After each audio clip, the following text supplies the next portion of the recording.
Is Wolfman a good retelling of the classic horror tale? Sort of.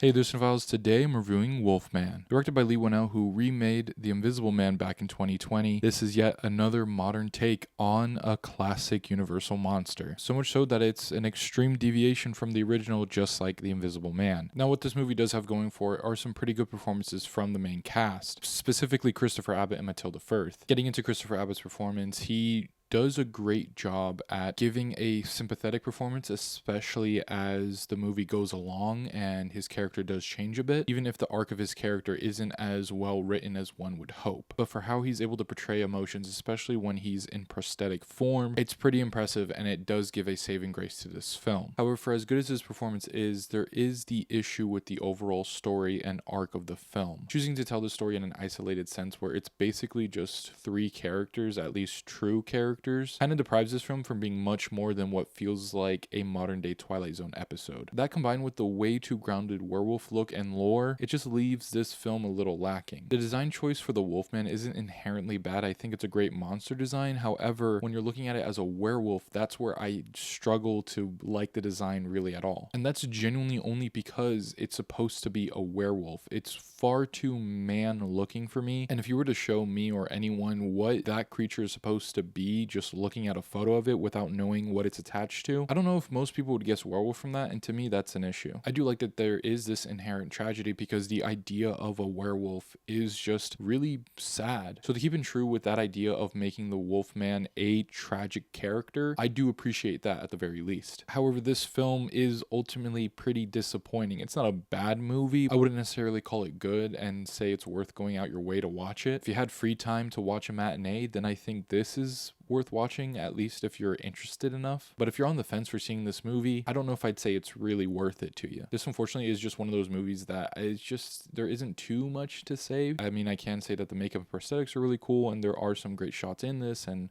again, some of the performances are nice, but the overall story is just lacking, and it's just not motivating me to really be enthusiastic about this film. Thankfully, it's not as bad as it could be, as it is a January release. However, as a movie, I don't know if I'll ever actually be excited to think about or talk about this movie or even see it ever again. I think for this, despite its tense moments, does ultimately leave me a little underwhelmed. But hey, I'm sure there are many other people out there who would enjoy this a lot more than I did, especially if you're really into horror. But if you're expecting something that's grand and great and just really good character work, this might not be for you. I give Wolfman a 2 out of 5 stars.